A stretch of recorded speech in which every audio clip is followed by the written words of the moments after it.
All right, sports director Don Bell and sports reporter Pat Gallen are back live at Lincoln Financial Field now with more. Gentlemen. Hey, all right, so I just want the people to know, and I want Siafa to know that it is difficult for me to hear because they're still playing like old school beats over the speaker, right? Like, whoop, there it is right now. We've heard Big Daddy King. We've heard all the hits here since we've been at Lincoln Financial Field. So, Pat, here's what I want to talk to you about, right? In sports, all we do is use cliches, and it gets kind of annoying, right? Like, for you, maybe. I love a good cliche. Your back's against the wall. You got to give 110%. But one cliche that really reigns supreme is defense wins championships. Well, if that's the case, this squad right here is in some pretty good shape. Yeah, no doubt about it. And I think this year it starts with two people, maybe three. First, it starts with Vic Fangio and the job that he has done to get this defense to come together as one unit. From where they were last year, I think they were the 26th ranked defense at the end of last season. It was an abject disaster. You bring in Vic Fangio. You bring in the draft picks, Cooper DeJean, Quinyon Mitchell. Yep. You sprinkle in a free agent like Zach Bond, who, I don't know, might win Defensive Player of the Year, and then Jalen Carter takes a star turn, a star step in that direction. And what do you have? You have the number one defense in football and a defense that just basically It feels like we're supposed to be here. With the work we put in, the guys we have, the coaching staff we have, it just feels like we were supposed to do this. Take me through some of the takeaways in this game. It was big. Mine, just shots on goal, punching at the ball, and you never know when it's going to come out or what's going to happen. OB's, same thing. Quinyon made a fantastic play in the end zone. Celebrating with the guys right now, what does this mean for this team to be going to a Super Bowl? Yeah, just seeing guys connecting in the locker room is something we've preached all year, and Coach Nick's preached all year. No better time to do it. No better time to do it is right as the Eagles punch their ticket to the Super Bowl, Super Bowl 59. It will be their third Super Bowl trip in the last 8 seasons. A starkly different team than the one that won Super Bowl 52 in 2017, of course, and even many changes since they went to and lost the Super Bowl in 2022, Super Bowl 57. All right, we're taking a look now, Chopper 3, over City Hall. You can still see fans there gathered on South Broad Street, and you can see another firework going off there as the celebration continues throughout Philadelphia tonight and the Delaware Valley, I'm sure. Again, the Eagles punching their ticket to Super Bowl 59 2 weeks from tonight on Sunday, February 9th. Saquon Barkley's birthday and Cooper DeJean's birthday as well. We'll see how they get to celebrate their birthdays on the biggest stage in sports.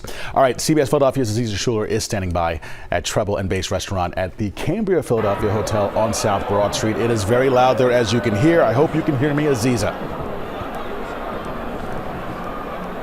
Oh, yes, yeah, I can hear you loud and clear. We actually have the perfect view, a bird's eye view of everything that's happening on Broad Street. I have an AirPod in one ear, and I can hear the action out of my right ear. I would say it's getting messy down there. You see a lot of the trash. People's drinks have been thrown all over the streets. There were people out here with rolls of toilet tissue, throwing it up in the air, and then just making a mess all over the place. Over a loudspeaker, though, police are asking the crowd to disperse. You can see there are some people moving. I don't know in what direction, though, but people are moving around. You can't really tell if they're leaving the area. As far as I can see south, there are people flooded Broad Street. I would say if however many people can fit into the link, that or more is out here on Broad Street. Just north towards City Hall, you can see all you can see are heads and bodies of green jerseys. There's a circle in the middle of people dancing. There's a drum line that I hear somewhere in that crowd celebrating this moment. I think it's really just about celebrating. I don't think people are going to heed the messages to disperse because the party isn't over, and it still seems pretty early. I don't know what time people are ordered to actually evacuate the streets, but the messages are reoccurring as we speak right now. We have another message over the loudspeaker from officers. alarming people that they should be moving out of the streets. Now, I will say I don't see much of a police presence on the ground. There are a few at each corner, but there aren't many actually amongst the crowd. I don't see any officers on Broad Street. There are a few at the corners. There's one across the street near a barricade there. But other than that, the crowd is here, and they seem to be behaving as best as possible, even though they are not heeding the warnings to leave the streets of Philadelphia at this moment. For the most part, people are still screaming the Eagles chants and making the best of this moment. As I mentioned earlier, there's someone who has taken advantage of this moment, and they are selling the merch. I've seen plenty of hats and shirts fly off of his table. I guess this is like the perfect chance for you have tons of people out here who just want to mark this moment with some sort of memorabilia. So that's smart, I will say. But other than that, the crowd is tame. It's loud, but it's tame. I don't see any nonsense going on. We saw one person climbing the pole. Other than that, I have not seen any of that type of activity. We actually had a couple young ladies on top of a trash can, and within a couple minutes, they got right down. So as for now, things are in good condition here on Broad Street. Siafa. Aziza, thank you so much. Of course, we love to see Philadelphians celebrate together, unite, but as long as they're having good, clean, wholesome fun, that is the key. Aziza, once again, thank you very much. All right, Alicia Roberts has been in the Eagles locker room getting sound from players. She just caught up with Eagles center Cam Jurgens, who did not start today's game. He was active. He was forced into action. Let's hear from Alicia and Cam right now. I was just feeling, just trying to stay locked in, do everything I can to stay warm and be ready to go in case I needed to go out there. And, you know, that's what we had to do. And, I mean, it's all hands on deck. When you get into the playoffs, it's whatever you can do. Everybody's putting their body on the line. We saw you pregame, and then you didn't come out for the first half. Can you just tell us what was going on? What were you feeling? Yeah, I was just, going through a lot of stuff this week, trying to get right for this game, and didn't quite get well enough to feel like it was the best option for the team. I thought the best, we decided the best five, those guys were going to go, and I was going to be emergency role and be ready to go when I could. How are you feeling right now? I'm feeling like a champion. We're going to the Super Bowl. Yeah. He's going to be A-OK 2 weeks from now. I almost guaranteed. I certainly hope so. All right, Sports Director Don Bell and reporter Pat Gowan are live at Lincoln Financial Field with a very special guest, an absolute warrior after what he went through today. Gentlemen. Yeah, Siafa, thank you. We're here with Landon Dickerson, and you can't see his feet right now, but dude is rocking some slides. He's got the toes out because he's a bona fide tough guy. All right, so first things first, how did it feel, man, to get this done? I mean, it feels amazing. Not only for me, but I know every guy in that locker room is extremely happy. The work that we put in and day out, and watching how every single guy in that locker room grinds every day and getting rewarded to be able to go and compete in the Super Bowl, it just means a ton. And of course, we got to know, how's the knee feel? Oh, knee's good. We're going to be good. So, get a little banged up. That's football. Super proud of, Tyler Steen, Cam Jurgens, Mekhi Becton, all those guys being ready to go in. It's a tough sport, but, we take pride in that offensive line room knowing that if somebody goes down, the next guy's stepping up, we're not missing a beat. We had a chance to talk to Stout on the field here, and we were talking about the whole next man up mentality. It's just another cliche that people use in sports, but you guys really do believe it. It's how you roll. Oh, yeah. I mean, every week we talk about it in meetings. It's, even if you're looking at a guy that, he may not dress, we tell you, hey, you're prepared like the starter this week. Right. In your head, you are the starter. So I think that's just why you kind of see seamlessly if guys go down or we have any rotation stuff that, we don't really miss a beat with it. And, it's a great mentality to have. And, I got a lot of appreciation for every guy in that room that, they take it seriously. You think 3 questions is enough? Yeah. We can legit talk to you all night, buddy, but we're going to see you in New Orleans. Oh, yes, sir. Enjoy it tonight, rest up, man, and looking forward to the Big Easy. Hey, I can wear the slides in New Orleans. There you go. There you go. Good talking to you guys. All right, brother. Take care. By the way, his head coach is at the podium right now. We're talking about Nick Sirianni. Let's listen to his live comments right now. To get around the edge, and then great block by Dallas.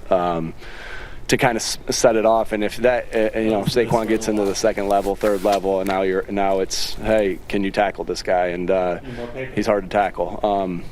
Yeah, I know who. They don't give me a vote for MVP, but I know who my vote would. That's probably why they don't give me a vote, because I would vote for Saquon. But special performance, special player, special job by the entire group to make that play go, to start things off, and that was a good tone setter. We've had some good tone setters to start this playoff, all the playoffs, like, Oren forcing the fumble against Green Bay. Going right down and getting a touchdown on the first drive of the LA game, and then to start it like that was a good start for us. Cam Jurgens talked about the plan he was playing for him to be the emergency to start, to fill in the second. What was the plan for him, and also what did it mean for you to see him? Yeah, I think you saw the plan, but he had to step in and play, and he did a phenomenal job. And yeah, these guys are playing through pain, like.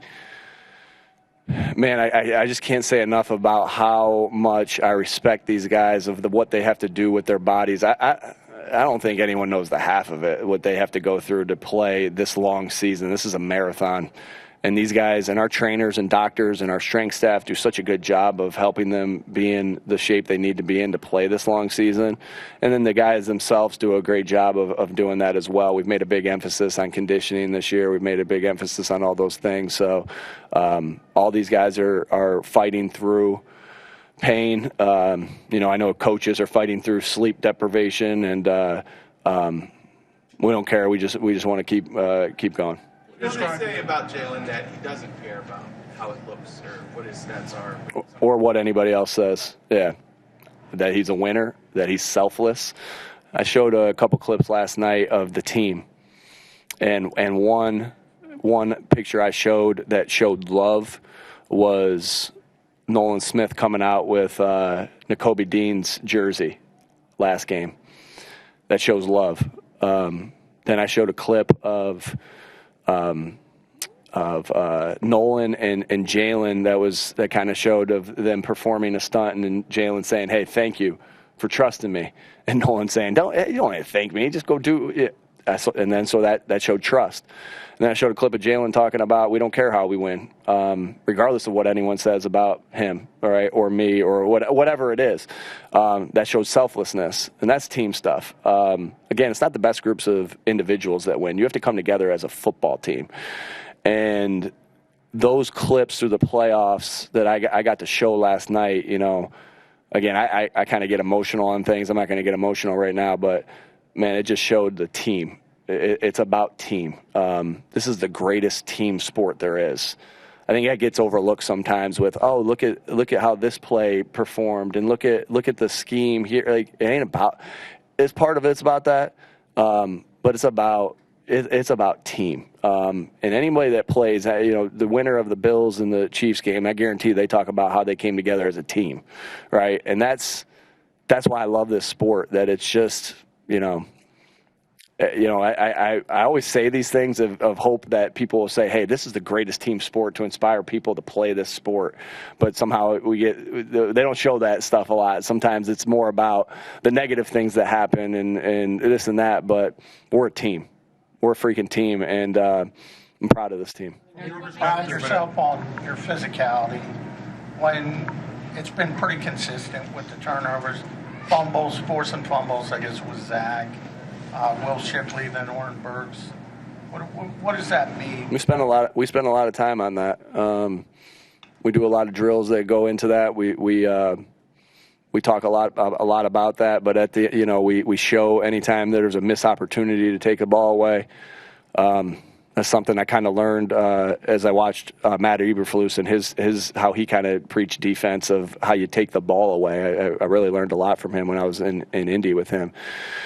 And to be plus 21 on the season, like that's impressive. But and we talk about that to nausea, probably where they're sick and tired of hearing it. But to me, I always say, hey, good leadership is saying the same things over and over is repetition.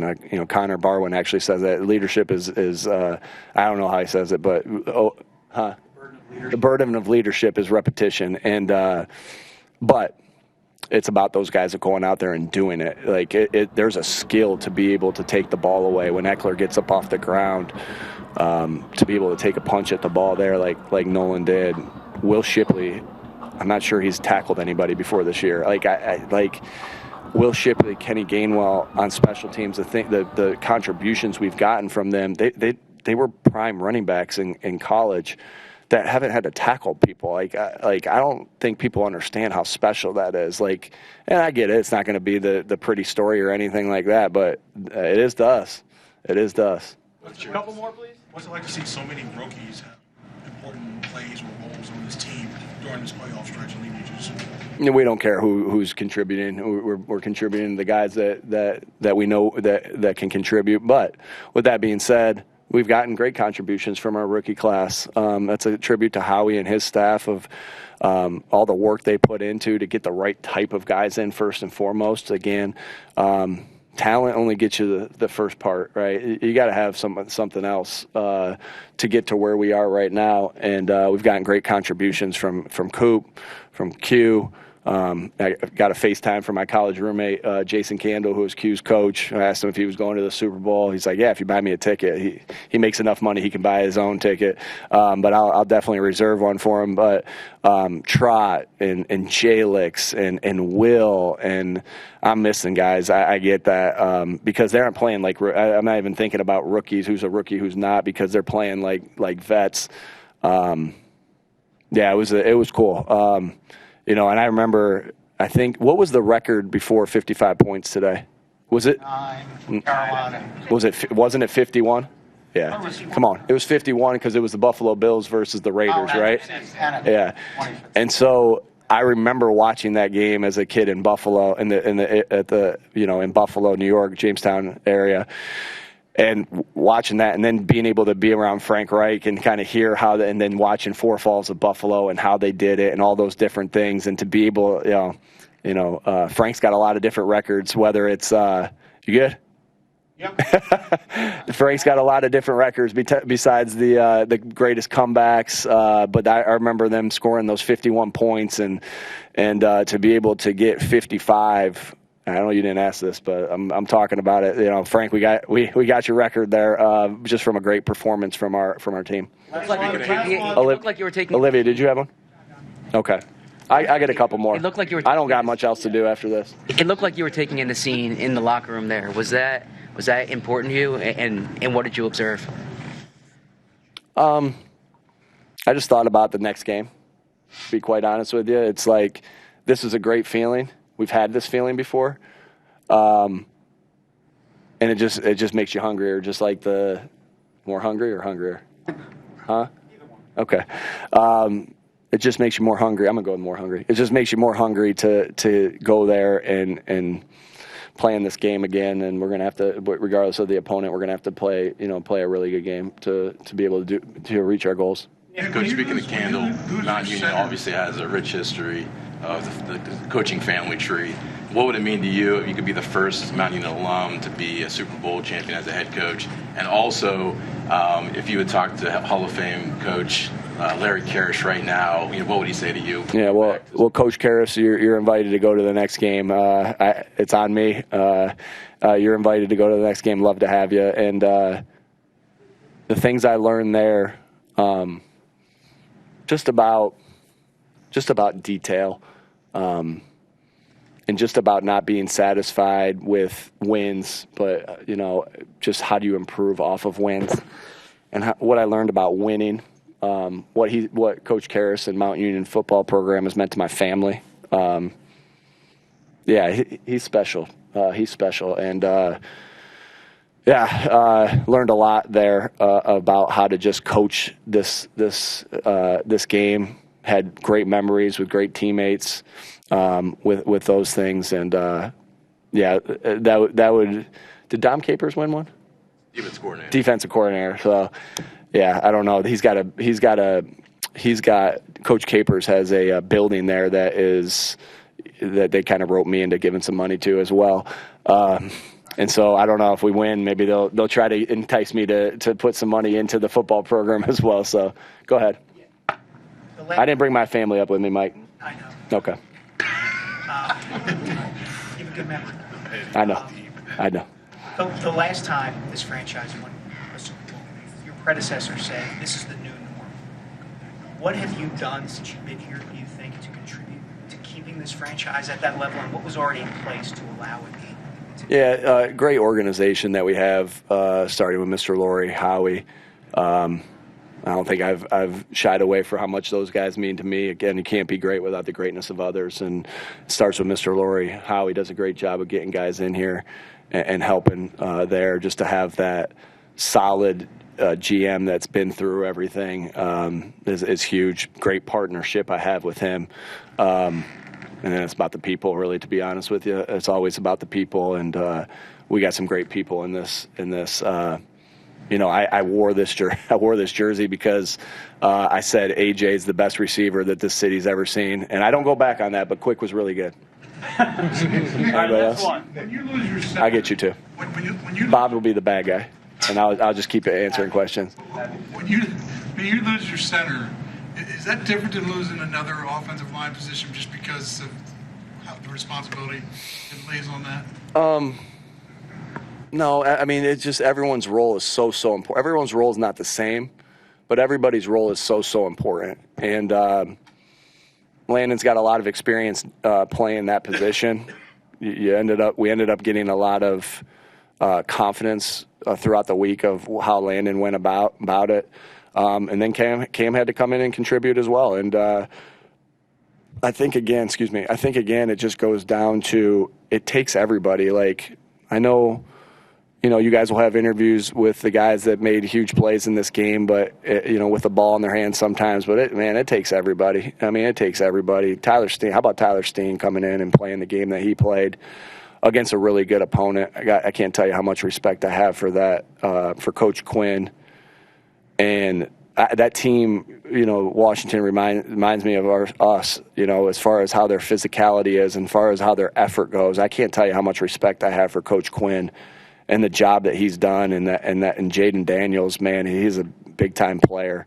We're going to be battling for a long time in this division, so hats off to them. But it takes everybody. It's hard to say, hey, this one's more important than this one, because, again, it goes back to the team of it takes everybody, and everybody's job may not be the same, but everybody's job and role is so important.